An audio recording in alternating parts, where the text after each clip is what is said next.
Buenas, mi nombre es Daniela Castillo Sánchez, soy interna universitaria de la Universidad Autónoma de Centroamérica y el día de hoy les voy a hablar sobre lo que serían enfermedades por arbovirus.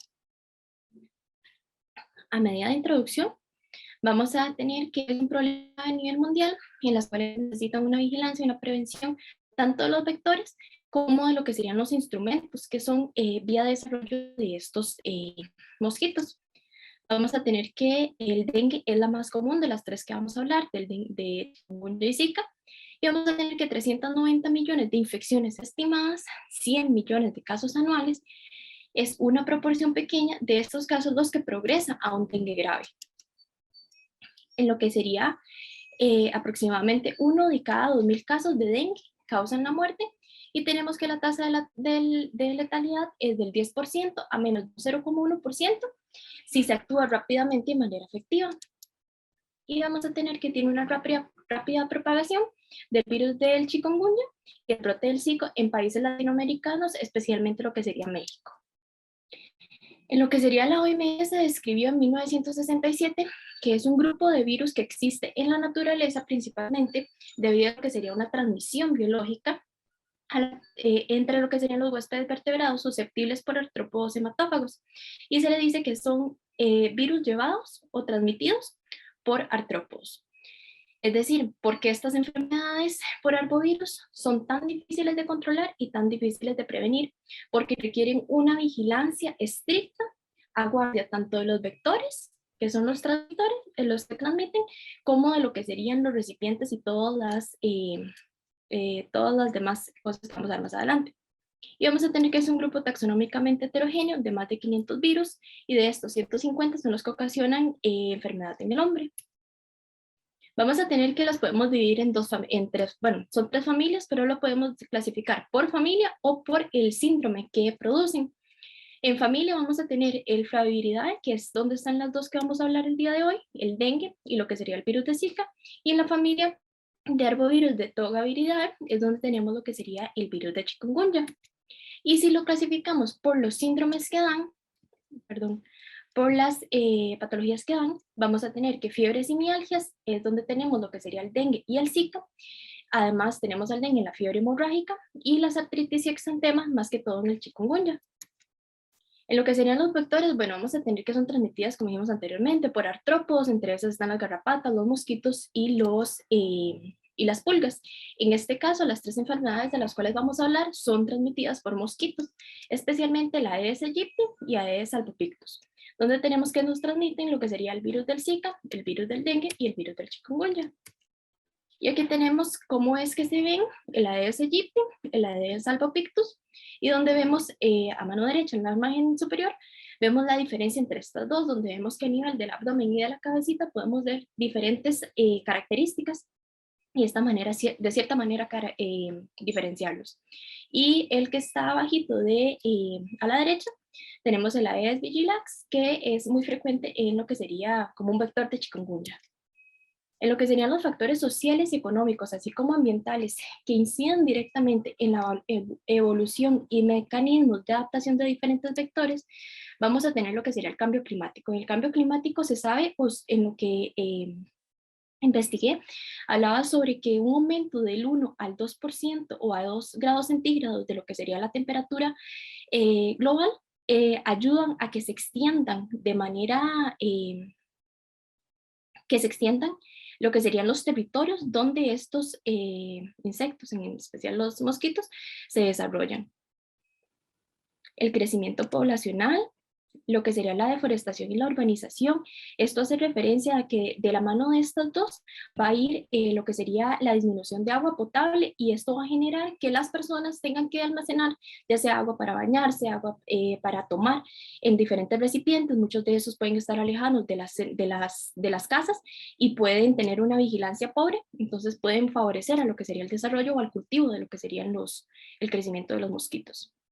En la disposición inadecuada de desechos sólidos y líquidos podemos también tener lo que sería como un cultivo de agua favoreciendo lo que sería el desarrollo de los mosquitos, pobres condiciones en la vivienda y lo que sería la migración y viajes turísticos. Lo que se habla en cuanto a esto es que ahora al ser más fácil o al haber más migración de personas de un territorio a otro, pueden llevar de esta manera personas infectadas a lugares donde realmente la enfermedad no es endémica y produciendo así un desarrollo de esta.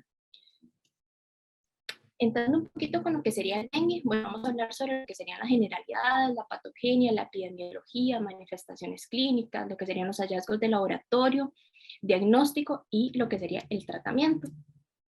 En generalidades, bueno, tenemos que el dengue es un virus flavivirus de la familia Flaviviridae y que existen 4 serotipos de dengue, que cada uno genera una respuesta inmunitaria a la infección única en el hospedero y que lo vamos a encontrar en regiones tropicales y subtropicales de todo el mundo. La patogenia, bueno, ¿cómo es que se produce? Vamos a tener las hembras de Aedes aegypti, en su mayoría, que adquieren el virus y adquieren el virus, perdón, de una persona que está virémica, es decir, que tiene la enfermedad. Este virus infecta las células epiteliales del intestino medio del mosquito y se disemina hacia la circulación, infectando lo que serían las glándulas salivales del mosquito, de la Aedes aegypti. Y vamos a tener que se establece una infección persistente con replicación y vamos a tener que tras picar al hospedero, la hembra del mosquito regurgita la saliva cuando pica a otra persona que es sana y llega el virus a la sangre de la víctima y en este momento se convierte en una persona virémica. Y vamos a tener que circula libre en el plasma, entra en contacto con células endoteliales, los macrófagos, los monocitos, las células del sistema fagocítico mononuclear, y vamos a tener que el sistema inmune va a ser la respuesta innata, va a ser la primera línea de defensa a nivel del cuerpo, y vamos a tener que se desencadena expresión de amplia gama tanto de citocinas como quimiosinas proinflamatorias. Y aquí tenemos un esquema un poquito más, eh, más claro de lo que sería la propagación. Entonces tenemos un mosquito que no está infectado, tenemos una persona infectada, el mosquito llega, la pica y por medio de lo que sería los vasos, lo pica, adquiere lo que sería el virus de la persona infectada y mantiene una incubación que lo vamos a ver más adelante y llega a la persona sana, la infecta y esta persona se convierte en una persona infectada y así es el ciclo. En lo que sería la infección del dengue, bueno, vamos a tener 4 fases. Lo que sería la fase incubación, se dice que tiene una duración de 3 a 10 días. La fase febril, vamos a tener que se mantiene de 2 a 7 días, donde tenemos una fiebre de inicio repentino, podemos tener exantemas a nivel facial, podemos eritema a nivel del cuerpo, podemos tener lo que serían artralgias, mialgias, cefaleas, dolor a nivel corporal generalizado. La fase crítica se dice que es una fuga plasmática, se dice que es cuando hay un aumento de lo que sería la permeabilidad de los capilares y vamos a tener un aumento del hematocrito. Podemos tener, en esta fase lo podemos clasificar en 2 categorías, en lo que sería dengue con signos de alarma o dengue sin signos de alarma, que los vamos a ver más adelante. Y vamos a tener que se nos presenta entre el día 7, el día 3 y el día 7 del inicio de la fiebre. Es importante recordar que cuando la fase febril, después de los 7 días, disminuye la fiebre de 37.5 y se inicia la fase crítica, es decir, la fase crítica es cuando ya no hay fiebre. Y vamos a tener lo que sería la fase de recuperación, que es más que todo cuando ya hay una reabsorción de líquidos, cuando ya la persona, por decirlo así, sobrevivió a la fase crítica, que ocurre entre el día 7 y el día 10, y aquí es donde vamos a tener lo que sería el paso de LEC a LIC, en lo que sería el manejo de casos de dengue. Bueno, estos son unos algoritmos que me parecieron bastante prácticos de la CDC, donde habla sobre lo que sería la evaluación, vemos el diagnóstico provisional, entonces preguntamos si vive o viaja a una área endémica de dengue, si tiene fiebre o 2 de al menos de estos criterios, de los siguientes criterios. Se ha tenido náuseas y vómitos, erupciones en la piel, se ha tenido dolores y malestares, ya sea de cabeza, en los ojos, dolor muscular, en articulaciones, las señales del ARTA, que las vamos a ver más adelante, las pruebas de torniquete positivo, que también lo vamos a explicar más adelante, y lo que sería la leucopenia. En lo que serían las señales de alerta van a ser dolor abdominal, vómitos persistentes, sangrado de mucosas, agrandamiento de hígado de más de 2 centímetros, que haya manifestación de acumulación de líquidos, que haya letargo, que haya una inquietud, que haya un aumento en el hematocrito con una disminución del recuento plaquetario. Entonces, con todo esto, vamos a clasificarlos en grupo A, grupo B, grupo C. Si no tenemos señales de alerta, vamos a clasificarlo en el grupo A, que vamos a dar un tratamiento ambulatorio. Si tiene señales de alerta y, aparte de eso, señales de alerta de un dengue severo con condiciones coexistentes, ¿como qué? Como el embarazo, ser infante, diabetes mellitus, situaciones sociales especiales, edad avanzada, una insuficiencia renal, lo clasificamos en el grupo B, que es el tratamiento hospitalario. Y lo que serían pacientes que tengan alguno de los siguientes, como una fuga grave de plasma con shock o una acumulación de líquidos con dificultad respiratoria, que tenga un sangrado grave, que tenga un fallo grave de órganos, lo clasificamos en el grupo C, donde damos un tratamiento hospitalario diferente del grupo B. En lo que sería el grupo A, tratamiento ambulatorio. Bueno, vamos a tener que durante la fase febril, que dijimos que duraba de 2 a 7 días, después, posteriormente, durante la fase crítica, uno o 2 días después de esto, vamos a tener lo que sería un hemograma diariamente, monitorizamos una posible deshidratación, observamos si hay señales de alerta, incluyendo una disminución del conteo de plaquetas, un aumento del hematocrito, y velamos por la desaparición de la fiebre, que nos indica el inicio de la fase crítica. ¿Qué recomendaciones le podemos dar al paciente, al familiar? Bueno, estas las voy a mencionar por encima. Lo que sería controlar la fiebre, bueno, podemos administrar acetaminofén, prevenir la deshidratación, ¿con qué? Dando suficientes o administrando suficientes líquidos al paciente, prevenir el contagio de dengue en su hogar, como matar los mosquitos que estén dentro de la casa, vaciar los recipientes en los que hayan patios en el agua, que hayan patios que tengan agua, perdón, y vigilar si se presentan señales de alerta a medida que la temperatura comienza a bajar de 3 a 8 días después de la aparición de los síntomas. En lo que sería el grupo B, vamos a tener lo que sería el tratamiento hospitalario para pacientes con dengue con señales de alerta. Entonces, tenemos al paciente que es admitido al hospital. Vamos a obtener un recuento de sanguíneo de referencia, vigilamos la entrada y la salida de los líquidos y promovemos la ingesta de líquidos por vía oral y monitorizamos los signos vitales cada 4 horas. Vamos a tener en lo que sería vigilar la entrada y salida de líquidos, vemos si el paciente está ingiriendo una adecuada cantidad de líquidos vía oral. Si está consumiendo de manera adecuada, vamos a continuar monitorizando los signos vitales, observamos si se presentan signos de shock y observamos si presentan signos de alarma de un dengue severo. Si tenemos un paciente que no ingiere una adecuada cantidad de líquidos vía oral, entonces lo que hacemos es revisar el hematocrito y administrar solución cristaloide isotónica intravenosa. Vamos a administrarlo gradualmente, iniciamos con 5, tenemos dos formas de administrarlo, ya sea de 5 a 7 ml por kilo por hora por 1 a 2 horas, o de 3 a 5 ml por kilogramo por hora por 2 a 4 horas. Después de eso, revisamos el hematocrito, revaloramos el estado del paciente.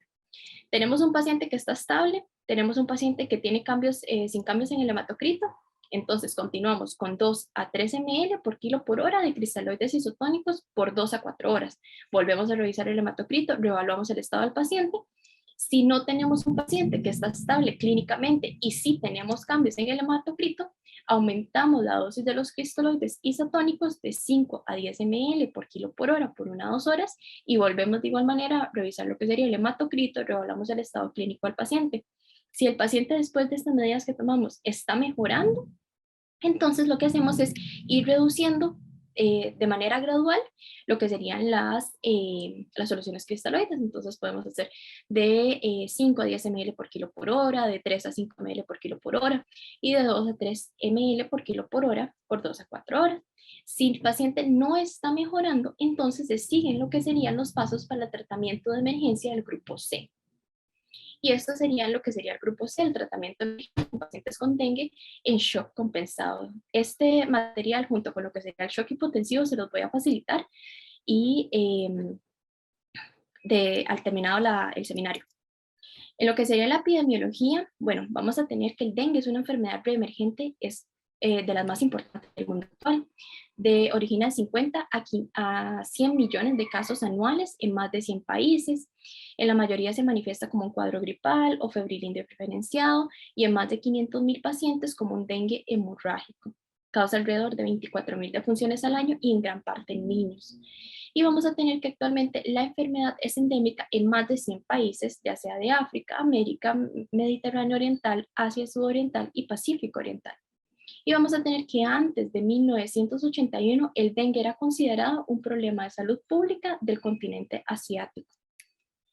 Y aquí tenemos una tablita donde nos dice lo que sería la incidencia de infecciones del virus del dengue. En este caso era un artículo que dividía el 2015 en semanas, y en la semana 45, como vemos en Norteamérica, Centroamérica y México, se presentaron, bueno, una tasa de letalidad del 0.02%, muertes 53, dengue grave 5.365, una tasa de incidencia por 100.000 habitantes de 208.7, y el dengue en cuanto a casos, 350.017 casos. Vemos que no es nada despreciable.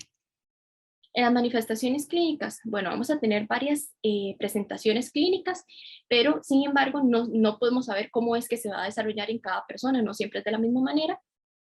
Sin embargo, los signos y síntomas más frecuentes van a ser, bueno, una instalación súbita de la fiebre de 39 a 40 grados, podemos tener un dolor retroorbital, podemos tener mialgias, dolor de los huesos, artralgias, podemos dar pullidos o exantemas, náuseas, vómitos, cefaleas.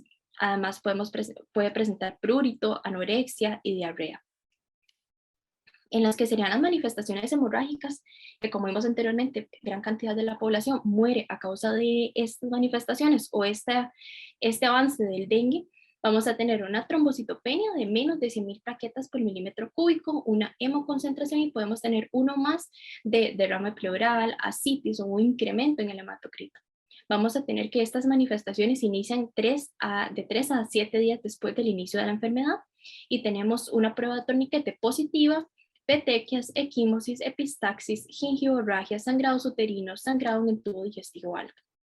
Y vamos a tener que el dengue grave es una fiebre elevada que puede durar de 2 a 7 días, y podemos tener que los pacientes desarrollen dolor abdominal intenso, palidez, piel fría, agitación, insomnio, dificultad para respirar, pulsos rápidos y un shock, y hasta la muerte.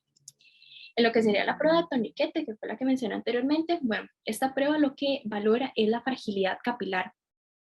En lo que sería el tensiómetro, se coloca el tensiómetro. Otro artículo hablaba sobre hacer una media entre la sistólica y la diastólica, y a esa es a la tensión que lo inflamos. Sin embargo, en esta habla que de 80 milímetros de mercurio, lo ponemos durante 5 minutos, hacemos un círculo por debajo donde ponemos el estigmo, y de alrededor de 5 centímetros de diámetro, y observamos, pasados los 5 minutos, si se observa más de 30 petequias, es porque hubo rotura capilar, y esto es un signo de una prueba de torniquete positiva, y es normal que se presenten de 0 a 10 petequias. Y como lo vemos en las imágenes, entonces vemos las múltiples petequias después de realizar esta prueba. A nivel pediátrico, bueno, ¿cómo van a ser los síntomas a nivel pediátrico? Más que todo pueden ser o asintomáticos o polisintomáticos. Muchos pueden presentar hepatomegalia, una oliguria, epistaxis, shock. ¿Por qué? Porque la microvasculatura a nivel de los niños suele ser más permeable, es más frecuente o es más fácil que se produzca este. Por eso hay que tener especial cuidado.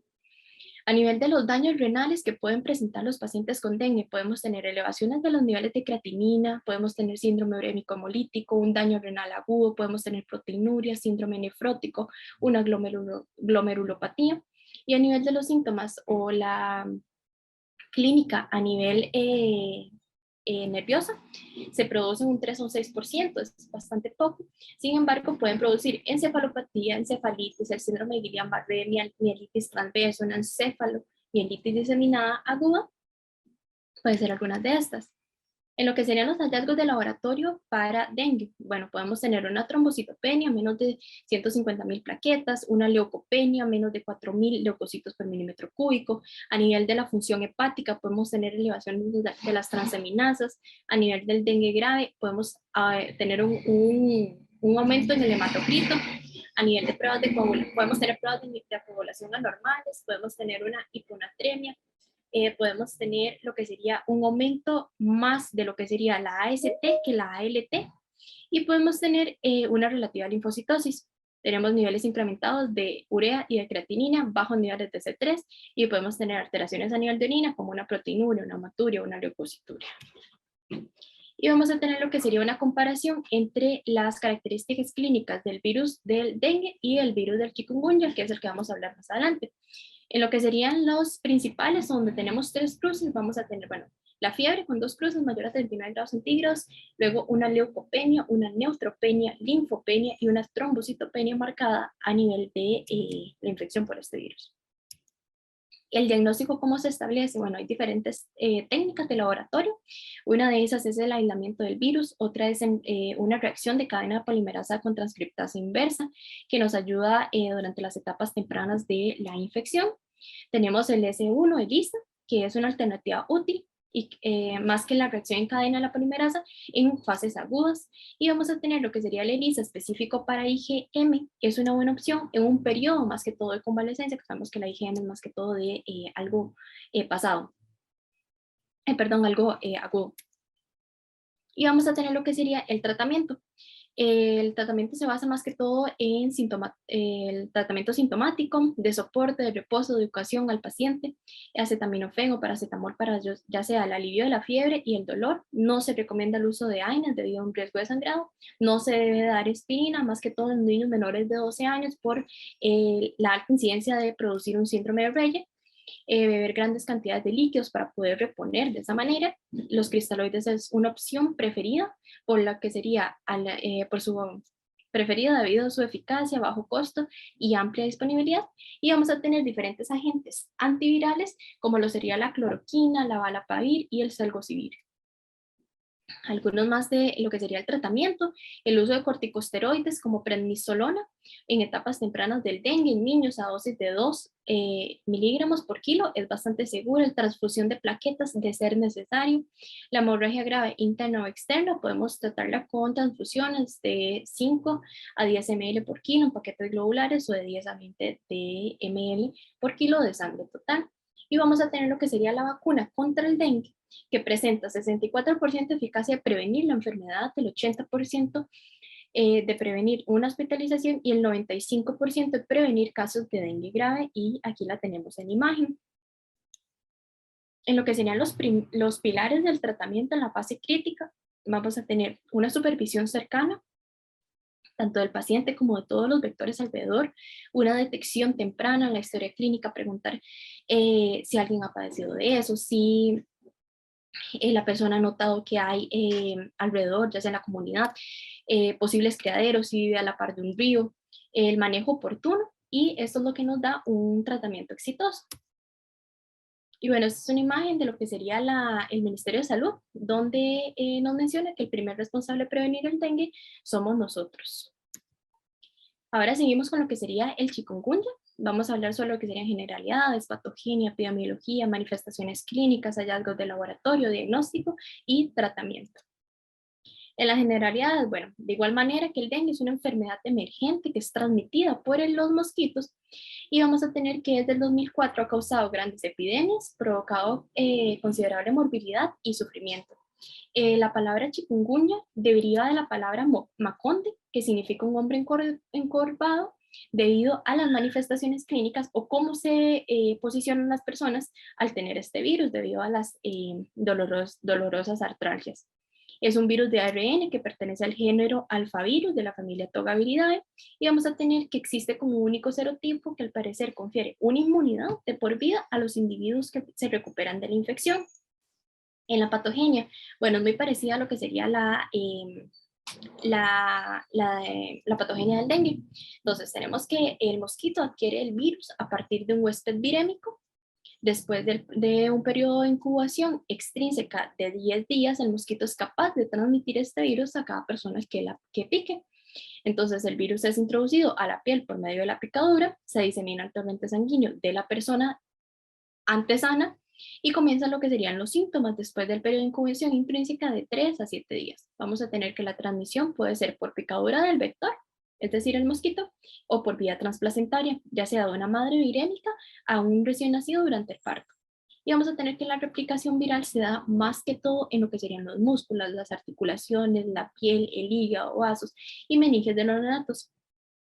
Dado por esto, su clínica es más enfocada a estos lugares. El periodo de incubación termina con una aparición súbita de lo que sería la fiebre y lo que coincide con la viremia.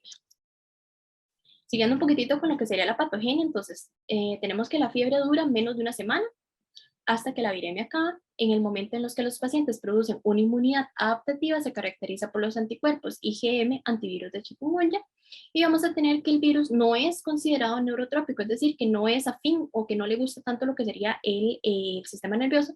Sin embargo, se ha recolectado lo que sería la evidencia de una afectación neurológica, más que todo en los neonatos, en los niños pequeños y en los ancianos infectados. Y vamos a tener que más que todo la enfermedad crónica por chikungunya es un dolor articular persistente, puede presentar recaídas por semanas, meses o años. En la epidemiología, bueno, vamos a tener que en 1770 desde 1770 se han reportado epidemias de fiebre, rash, artritis semejantes a fiebre de chikungunya. Se aisló de suero humano o mosquitos hasta una epidemia en Tanzania en 1952 y 1953. En el 2004, un brote originado de Kenia se diseminó durante 2 años. Y vamos a tener que los primeros casos del continente americano se registraron en diciembre del 2013 en la isla San Martín. Y vamos a tener que los países de América con mayor número de casos confirmados son México, Brasil y Ecuador.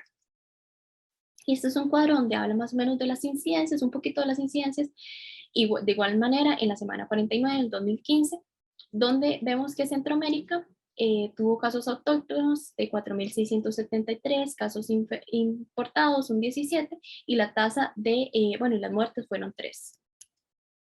En las manifestaciones clínicas, bueno, a comparación con lo que sería el dengue, rara vez pone en peligro la vida. Sin embargo, los síntomas suelen ser incapacitantes, es decir, que no permiten a la persona ya sea ir a trabajar o ir a la escuela, en el caso de niños. Los síntomas se presentan después del periodo de incubación de 3 a 7 días y pueden causar enfermedad ya sea aguda, subaguda y crónica. Y aquí tenemos una tablita donde nos habla las características más comunes o los síntomas más comunes, lo como sería fiebre, artralgias, poliartritis, dolor de espalda, cefaleas, erupciones cutáneas, además conjuntivitis. Los síntomas a nivel de las articulaciones suelen ser simétricos y más que todo en pies y manos. Y vamos a tener que la artralgia es un poco más leve en lo que serían los niños. Vamos a tener lo que sería el rash. Vamos a tener lo que sería el rash, que se presenta de 2 a 5 días después del inicio de la fiebre. Es típicamente maculopapular e incluye tronco y extremidades, y aunque también puede llegar a afectar tanto palmas, plantas y rostro. Y vamos a tener un segundo.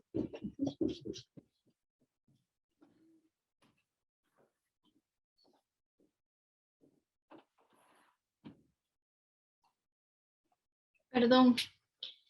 Vamos a tener que es típicamente maculopapular, incluye tronco y extremidades y también puede afectar lo que serían palmas, plantas y rostro.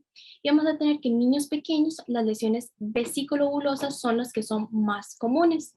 Y aquí vemos imágenes donde vemos cómo es la lesión a nivel del rash del virus de chikungunya. Y vamos a tener lo que sería, de qué manera puedo yo diferenciar de lo que sería el virus del chikungunya de un dengue. Entonces tenemos 4 cosas que son bastante clásicas, por decirlo así, del virus de chikungunya. Si tenemos un paciente que nos llega con un rash parecidos a los que acabo de mencionar, con artralgias, con glóbulos blancos menos de 7.000, y a esto le sumamos un conteo plaquetario de menos de 150.000, podemos tener seguridad de que es un 94-84% de probabilidad de que estemos frente a un virus de chikungunya si tenemos duda entre estos 3. Y aquí tenemos un cuadro donde nos habla sobre lo que sería la comparación entre el chikungunya y el dengue, que es la misma que les mostré, nada más que enfocada más en el chikungunya, donde tenemos como síntomas principales con 3 cruces, la fiebre más de 39 grados centígrados, las artralgias, la cefalea, lo que sería la linfopenia con 2 cruces, tenemos lo que sería una cefalea, el rash y la leucopenia. Y en la tabla número 1, en la que está a mano derecha, tenemos la frecuencia de los síntomas, donde vemos que los primeros 3 va a ser fiebre, poliartralgias y cefalea. Es importante que las manifestaciones hemorrágicas, a comparación del dengue, acá en el virus de chikungunya son bastante raras y solo el 1 al 7% tiene epistaxis o una gingivorragia. Vamos a tener que el dolor articular puede persistir y recurrir durante semanas, por semanas, meses o incluso años. Y vamos a tener que el dolor casi siempre está ubicado a nivel crónico está ubicado en las mismas articulaciones donde hubo afectación en la fase aguda. Y vamos a tener que la leucopenia y trombocitopenia son menos pronunciadas en comparación con el dengue. ¿Cómo diagnosticamos o cómo hacemos el diagnóstico de infección o la enfermedad por el virus de chikungunya? Vamos a tener por el aislamiento viral, por una reacción en cadena de polimerasa con transcriptasa inversa o por serología. Vamos a tener que métodos moleculares y virológicos son más sensibles más que todo en las etapas tempranas de la enfermedad, cuando aún no hay anticuerpos. En las etapas tardías esta sensibilidad disminuye y vamos a tener que se disminuye por el inicio de la respuesta inmunológica y una reducción de la carga viral. Y vamos a tener que la IgM ELISA es una de las pruebas más sensibles para el diagnóstico de esta. El tratamiento, bueno, actualmente se dice que no hay un tratamiento o un fármaco antiviral específico para la fiebre por chikungunya. Vamos a tener que el tratamiento hace más que todo sintomático, con antipiréticos, analgésicos e hidratación. Vamos a tener que no se aconseja el uso de aspirina, ya sea por un riesgo de hemorragia y no se aconseja por el hecho de producir un síndrome de Reye en los niños menores de 12 años. Y vamos a tener que el periodo de convalecencia puede ser prolongado, el dolor articular puede ser persistente y pueden requerir un tratamiento analgésico, ya sea una terapia inflamatoria prolongada. En lo que serían la artritis periférica, vamos a tener incapacitante, puede responder a inyecciones intraarticulares de corticosteroides. En lo que serían las manifestaciones reumáticas crónicas, podemos dar lo que sería hidroxicloroquina combinado con corticosteroides. En lo que sería una artritis crónica, podemos dar metrotexate y la sulfasalacina, pueden ser solos o combinados, y podemos vigilar estrechamente a lo que serían los pacientes durante 3 meses posterior al cuadro. Y vamos a tener que solo hay 2 vacunas, el cual se aprobaron para entrar a ensayos clínicos en fase 2, el cual una de ellas es una versión con partículas virales similares llamadas VRC 311 y la otra es una vacuna recombinante con virus de sarampión vivos atenuados. Y entramos ahora a lo que sería el Zika. Entonces vamos a hablar sobre las generalidades, patogenia, epidemiología, manifestaciones clínicas, hallazgos de laboratorio, diagnóstico y el tratamiento. Vamos a tener generalidades, al igual que las otras 2 enfermedades, una enfermedad emergente causada, pero en este caso por el virus del mismo nombre, es decir, el Zika. Es transmitida por la picadura de los mosquitos Aedes aegypti principalmente y Aedes albopictus. Vamos a tener que viene de la familia Flaviviridae y contiene solo una cadena de ARN y se ha identificado en linares principalmente lo que sería el asiático y africano. Epidemiología, bueno, se identificó en 1947 en un mono rhesus utilizado como centinela para la supervisión de fiebre amarilla en el bosque de Zika, en Uganda. En 1968 fue aislado por primera vez en humanos en Nigeria y se identificó en 2014 el primer caso autóctono de infección por virus de chikungunya en América, en la isla de Pascua. Y vamos a tener que estar más que todo caracterizado por fiebres, exantemas y conjuntivitis no purulenta.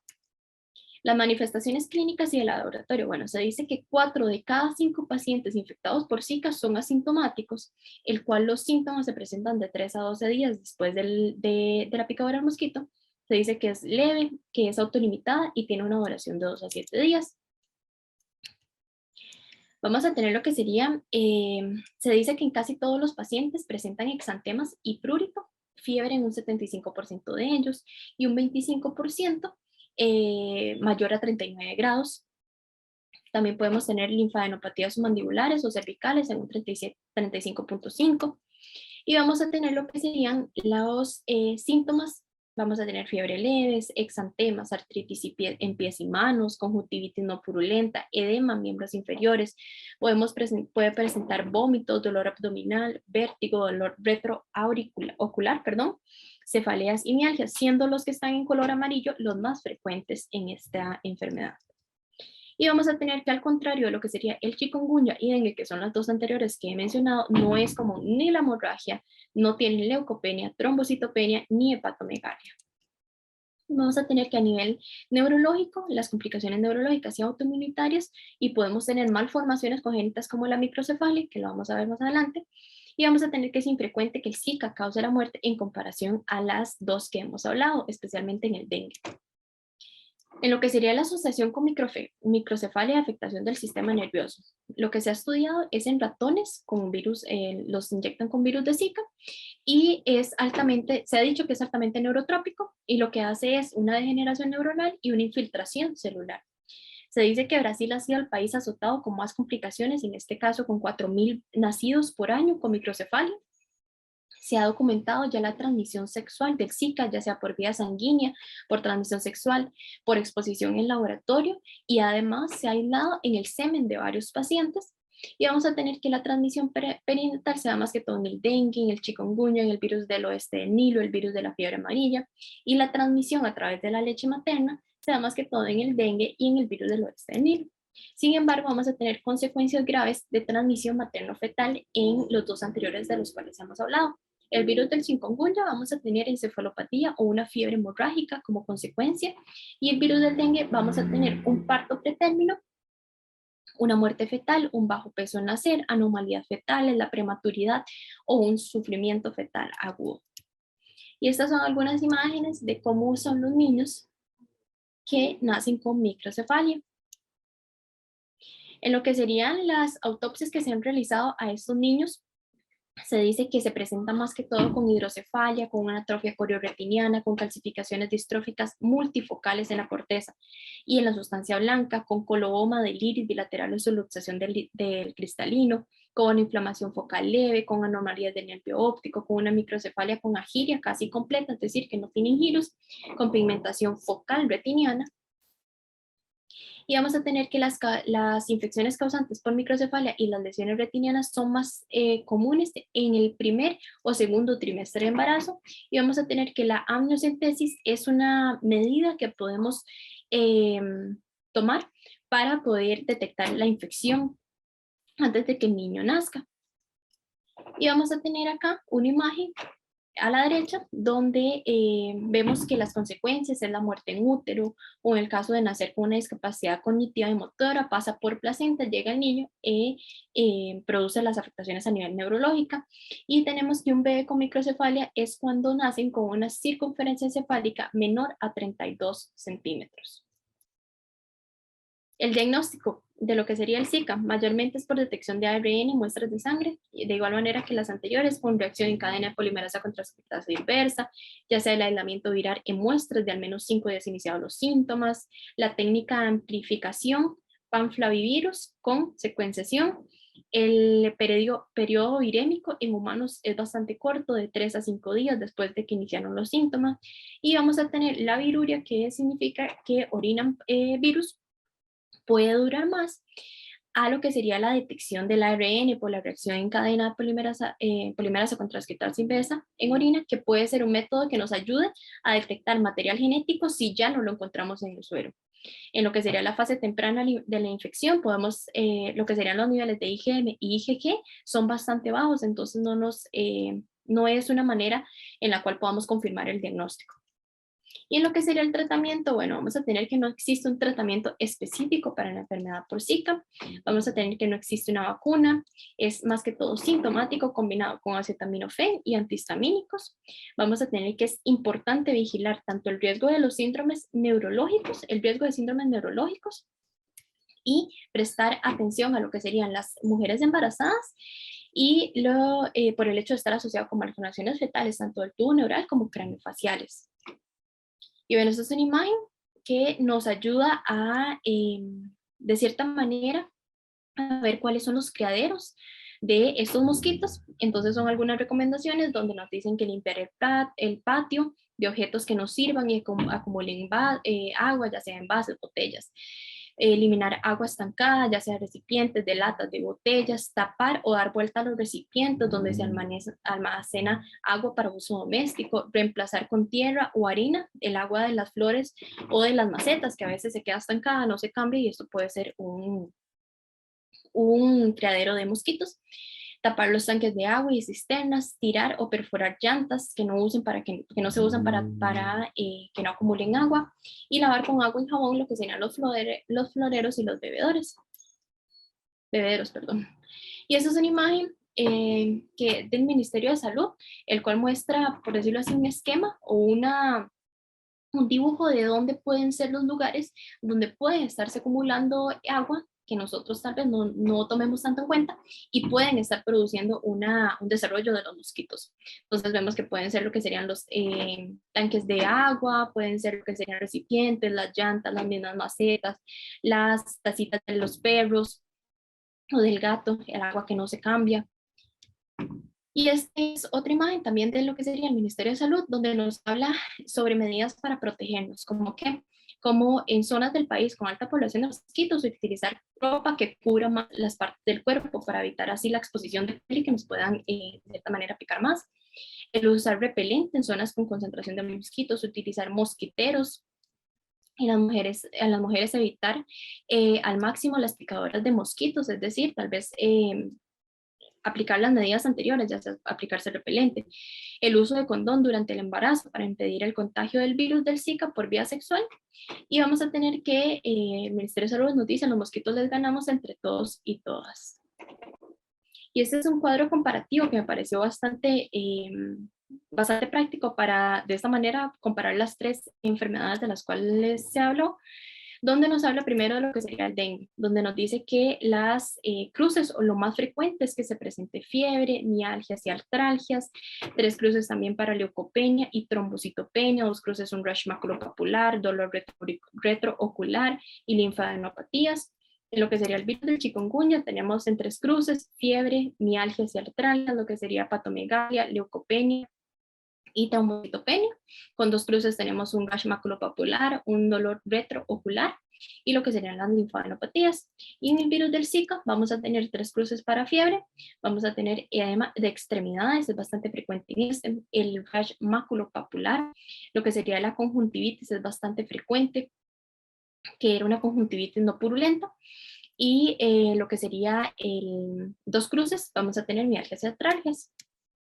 Y en conclusión, bueno, es importante entender que es un problema mundial y de salud pública que necesita de vigilancia y controles del riesgo medioambiental, que es tiene una alta tasa de mortalidad y morbilidad, que las mujeres embarazadas pueden, por alteraciones que produce el virus Zika, especialmente sobre el feto y el costo que implica para los sistemas de salud y secuelas a largo plazo en los afectados, más comúnmente lo que sería la microcefalia.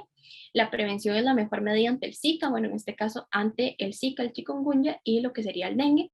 Es importante promover la salud, la comunicación social, las medidas de control, como lo hace el Ministerio de Salud con las imágenes que vimos, repartir esa información a la población para que de esta manera puedan todos tomar medidas. Y responsabilidad es importante, que la responsabilidad es individual y colectiva. Esta es la bibliografía que se utilizó. Y muchas gracias por su atención. Espero que les haya servido los temas que comentamos.